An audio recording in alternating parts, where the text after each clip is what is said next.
प्रणाम आप सभी को, इस मंच पर उपस्थित मेरे ही नहीं, आपके ही नहीं, बल्कि इस देश में और इस देश के बाहर जहां भी हिंदी, उर्दू और अंग्रेजी की भाषाएं समझी जाती हैं, उन सब के लिए परम आदरणीय श्री उदय प्रताप सिंह जी को,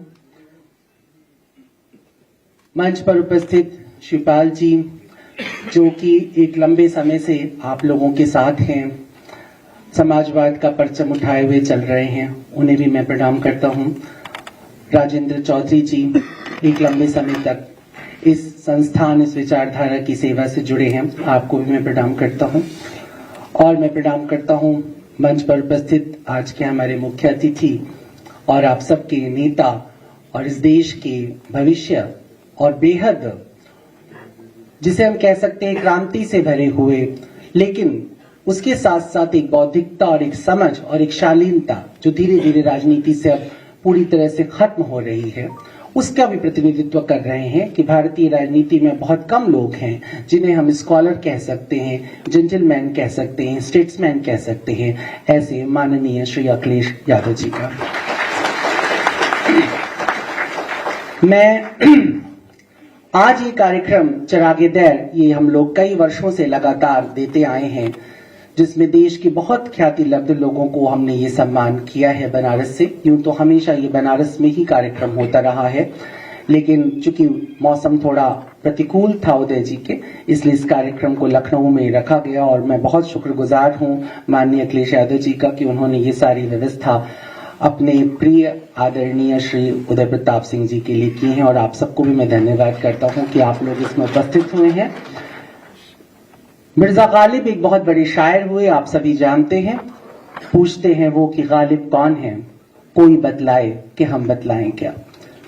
गालिब पूरी दुनिया में छाया हुआ एक नाम है और गालिब अपने आप में बहुत ही अजीब सा कैरेक्टर है कि जहां पर किसी भी शेक्सपियर को या शैले को या फिर मीर तकी मीर को या हिंदू या संस्कृति या हिंदी के संस्कृत की भाषा या हिंदी की भाषा या अरबिक में या पर्शियन में जितने भी बड़े शायर हुए हैं, कवि हुए हैं, इनको हजारों शेर और दोहे लिखने पड़े हैं अपनी एस्टैब्लिशमेंट के लिए। उसके उलट गालिब मात्र कुछ 1,500 शेरों से इस दुनिया में 200 सालों से ज्यादा वक्त बिता चुके हैं और इस दुनिया में शायरी का सिरमौर बने हुए हैं। ऐसे मिर्जा गालिब जब एक बार बनारस पहुंचते हैं तो बनारस की मोहब्बत में मुब्तला हो जाते हैं और इस कदर डूब जाते हैं कि वहां पर वो बनारस की तारीफ में एक पूरा मसनवी एक लिखते हैं 108 शेरों की, और उस मसनवी का नाम रखते हैं चिरागे दर। चिरागे दर का मतलब होता है मंदिर का दिया। और इस पूरी मसनवी में बहुत कुछ है जो बनारस के बारे में कहा है मिर्जा गालिब ने, पढ़ने जैसा कहा है। लेकिन एक बात जो कमाल की कही है उन्होंने ये कहा है कि ये तमाम कायनात मोहब्बत का मंदिर है और बनारस उस मंदिर का जलता हुआ चिराग है। इसलिए हमने बनारस से ये सोचा, आज आपको पता है अपने मिर्जा गालिब की आज पुण्यतिथि है, और हमने ये सोचा कि ये एक अवार्ड चिरागे दर के नाम से हम उन साहित्यकारों और उन कलाकारों को हर वर्ष दें जिन्होंने अपने कृतित्व से पूरी दुनिया में प्रेम का प्रचार प्रसार किया है। उदय प्रताप जी उसी श्रेणी में आते हैं जिस श्रेणी में लता मंगेशकर भी आ रही हैं, मोहम्मद रफी भी आ रहे हैं और शायद मिर्जा गालिब भी आ रहे हैं, उसी श्रेणी में आते हैं।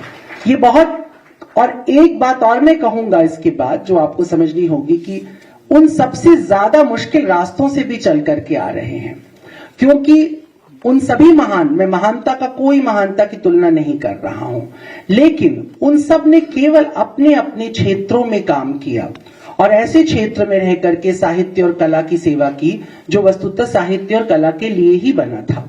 गालिब को बहादुर शाह जफर जैसा एक बादशाह मिला जो खुद शायर था और उस दौर में लुटते हुए और ढहते हुए हिंदुस्तान के अंदर केवल शायरी ही एक सहारा थी जो कोई उम्मीद की किरण दिखाती थी। ऐसे में किसी का गालिब हो जाना, मीर हो जाना, मोमिन हो जाना, दाग हो जाना सरल था। लेकिन उदय प्रताप सिंह जिस दौर में आए उस दौर में बहुत झंझावात थे, बौद्धिक, वैचारिक, सामाजिक, हर तरह के। और सबसे बड़ी बात कि वो किसी दरबार के कवि नहीं बने, कोई राज कवि नहीं बने, वो जनता के कवि बने। जनता का कवि बनकर के जनता के बीच में जाना और अपनी आवाज को शासन तक पहुंचाना, सत्ता तक पहुंचाना एक बहुत दुरूह काम है। राजनीति में रहना और साहित्य को बचा के रख ले जाना ये बहुत ही मुश्किल होता है। मगर उदय प्रताप जी का कमाल ये है कि वो कवि भी पूरे हैं, राजनीति में भी पूरे हैं, एक मनुष्य के तौर भी पूरे हैं। उन्होंने कहीं भी अपने जीवन में अधूरापन नहीं छोड़ा है। ये कमाल की बात है। मैं उदय जी की 2 लाइनें जरूर अभी पहले पढ़ना चाहूंगा, आप समझें कि उदय प्रताप सिंह किस व्यक्तित्व का नाम है और वो किस तरह से समय और अपने आसपास के परिवेश से जुड़े रहते हैं। कौन बुरा है, कौन भला है, तुम तय करने वाले कौन? कौन बुरा है, कौन भला है, तुम तय करने वाले कौन? देश को किसने अधिक छला है, तुम तय करने वाले कौन? हम क्या खाएं, हम क्या पहने, किसको पूजें, किस विधि से? ये अपने मन का मसला है, तुम तय करने वाले कौन? ये इस तरह की आवाज में दहाड़ करके उदय प्रताप सिंह लगातार विगत मुझे लगता है 80 वर्षों से, 80 के आसपास, क्योंकि 14 साल से आपने शायरी शुरू कर दी थी, तो 80 वर्षों से आप इस देश को जगा रहे हैं, इस दुनिया को जगाने की कोशिश कर रहे हैं। आपका प्रभाव नेताजी मुलायम सिंह यादव पर भी पड़ा और उन्होंने इस देश में जिस तरह से समाजवाद की व्याख्या की और जिस तरह से समाजवाद की स्थापना करने की कोशिश की, हमेशा कोशिश मैं इसलिए कह रहा हूं क्योंकि अभी ये देश पूरी तरह से समाजवादी विचारधारा से जुड़ा नहीं है, इसलिए मैं इसका इस्तेमाल कोशिश के तौर पे कर रहा हूं। लेकिन जिस तरह की पुरजोर कोशिश की वो सराहनीय है और उसके पीछे कहीं ना कहीं उदय जी का पूरा योगदान रहा है। वो आपस में बहुत अच्छे मित्र भी रहे हैं और गुरु शिष्य का रिश्ता भी रहा है। शेष तो वह अपनी बातों में बताते ही रहे हैं उनके बारे में। उदय जी के ऊपर एक गहरा प्रभाव है। उदय जी आपको पता है एक बड़े परिवार से आते हैं, अंग्रेजी में शिक्षा लेते हैं, उर्दू भी पढ़ते हैं, तुलसीदास के ऊपर भी रिसर्च करते हैं और गालिब के ऊपर भी रिसर्च करते हैं। बहुत कम हिंदुस्तान में ऐसे साहित्यकार होंगे जो एक ही समय में तुलसी को भी रिसर्च कर रहे हैं, उनको भी जानते हो और गालिब को भी जानते हो, और उतनी ही त्वरा के साथ वो वर्ड्सवर्थ को भी जानते हैं और शेक्सपियर को भी जानते हैं। तो इतने सारे साहित्य को वो समझते हैं, उसके ऊपर बोल सकते हैं, उसके ऊपर लिख सकते हैं। बोला है और लिखा है, दोनों काम किया है। ऐसे अद्भुत व्यक्तित्व हैं वो। शुरुआत में साम्यवाद से आप प्रभावित हुए, लेकिन बाद में इन्हें साम्यवाद जचा नहीं, कुछ कुछ वैसे ही जैसे कि लोहिया जी। लोहिया जी को भी शुरुआत में साम्यवाद का प्रभाव पड़ा, कांग्रेस का प्रभाव पड़ा, गांधी का प्रभाव पड़ा, और बाद में उन्होंने समझा कि जो यूरोपीय समाजवाद है, जो वेस्टर्न सोशलिज्म है, वो भारत में ठीक से अप्लाई नहीं होता है। भारत का समाजवाद कुछ और होगा। तो मैं इस बात जरूर कहना चाहूंगा कि जिस समाजवादी पार्टी से आप जुड़े हैं, ये विशुद्ध भारतीय समाजवाद की बात करता है। ये उस समाजवाद की बात नहीं करता है जिसका पश्चिमी देशों में नाम लिया जाता रहा है और जिसके लिए कई तरह के उसके विरुद्ध बातें होती हैं भारत के अंदर, और सही मायनों में भारत के कैरेक्टर को पूरी तरह से मैच नहीं करता है। लेकिन लोहिया जी का जो साम्यवाद है और समाजवाद है, उस समाजवाद में करुणा प्राथमिकता में है, जो हमारी वैदिक संस्कृति से निकल करके आती है। अगर आप ऋग्वेद में झांकते हैं तो वहां पर भी सबको साथ लेकर के चलने की और सबको समान हिस्सेदारी की बात कही गई है। अगर आप बुद्ध के पास आते हैं तो वह भी यही कहते हैं कि सभी साथ में रहें, साथ में मिले और सब साथ में चल करके एक दूसरे की करुणा के साथ सेवा करते हुए इस विश्व में जीवित रहें। अगर आप महावीर के पास जाते हैं तो आपको यही संवाद सुनाई देता है। अगर आप नानक के पास जाते हैं तो वो भी यही कहते हैं कि सभी एक साथ रहें और एक साथ ही जिएं। ये जो साथ रहने की भाव है, ये पूरे भारत की पूरी प्राच्य परंपरा में बहती है। ऐसा नहीं है कि सिर्फ आज कही जा रही है, लेकिन हां, इसमें कुछ नई बातें हैं जिसे आजाद भारत के अंदर कहा गया, जो लोहिया जी के द्वारा कहा गया, उदय प्रताप जी के द्वारा कहा गया, मुलायम सिंह जी के द्वारा कहा गया, और आज यही बात अखिलेश यादव जी द्वारा भी दोहराया जा रहा है कि ये बराबरी की बात है। यहां सबको बराबरी का अधिकार होना चाहिए, सबके बराबरी के कर्तव्य होने चाहिए, सुख में और दुख में एक दूसरे का सहयोग करना, ये समाजवाद की मूलभूत भावना होती है। और इस भावना को उदय प्रताप प्रताप सिंह ने अपने जीवन में बहुत ही अच्छी तरह से जिया है। उदय जी के व्यक्तित्व की मैं बात इसलिए कर रहा हूं कि मैं बहुत वर्षों से उदय जी को जानता हूं। सरकार में जब आपकी सरकार बनी हुई थी उस समय भी मैं इनको देखता था और आज भी देखता हूं। उदय जी ने अपने विरोधियों को जब भी जवाब दिया, साहित्यिक लहजे में जवाब दिया, करारा जवाब दिया, इतना जोरदार जवाब दिया है कि उसका जवाब ढूंढना मुश्किल हो गया है। लेकिन मजाल क्या कि उदय जी कभी भी अपने अदब से जरा सा भी नीचे उतर जाएं, वो बेअदब नहीं हुए। उदय जी की दूसरी विशिष्टता ये भी आप सबको जाननी चाहिए और अपने अंदर उतारनी चाहिए कि उदय जी ने हमेशा विषय का चिंतन किया है, व्यक्ति का नहीं।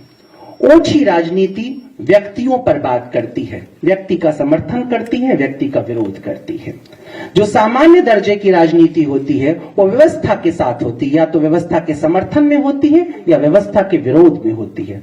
लेकिन जो श्रेष्ठ राजनीति होती है वो अपने सिद्धांत के समर्थन में होती है और दूसरे सिद्धांत के विरुद्ध होती है। उदय जी ने यही किया। वो समाजवादी रहे और उन्होंने जीवन भर समाजवादी सिद्धांत का प्रचार किया, प्रसार किया, और जो कुछ उन्हें असामाजिक लगा, उन्हें जो कुछ लगा समाजवाद के बाहर जा रहा है, उन्होंने उसके विरुद्ध बोला है। तो ऐसा व्यक्तित्व जो कि एक नेता के तौर पर इतना सैद्धांतिक और इतना परिपक्व रहा है, उसी व्यक्तित्व की खासियत यह भी है कि वो इस तरह की गजलें भी कह लेता है कि मुझको नाहक न सता जिंदगी, मेरी गलती हो कुछ तो बता जिंदगी, दिल ने जैसा कहा वैसा मैंने किया, इसमें मेरी कहां है खता जिंदगी, छू के मरघट की सीमा निकलता न हो, ऐसा देखा न सुना रास्ता जिंदगी। इस तरह के शेर कहने वाले उदय प्रताप सिंह, चांदनी जैसी कविता कहने वाले उदय प्रताप सिंह अपने आप में एक अद्भुत व्यक्तित्व है। आप सब, चूंकि आज समय की कुछ मर्यादाएं हैं और समय की सीमा है, अन्यथा बहुत सारी बातें उदय प्रताप जी के ऊपर पीएचडी करने जैसा पूरा है। आप सब जो इस दल से भी जुड़े हुए हैं, मैं उन सब से जरूर आग्रह करूंगा कि अगर आप समाजवादी राजनीति में आ रहे हैं तो उदय प्रताप सिंह जी की जो रचनाएं हैं उनको पढ़ें, उनकी जीवन शैली को देखें, उनको समझें, और साथ साथ केवल इसलिए मत जुड़िए किसी भी दल से कि आपको सत्ता में आना है और कल आपको उसका आनंद उठाना है। इसलिए जुड़िए क्योंकि आपको देश में समाजवाद लाना है, उसके सिद्धांत का प्रचार करना है, लोगों को बराबरी पे लाना है और हिंदुस्तान को हिंदुस्तान बनाना है। धन्यवाद।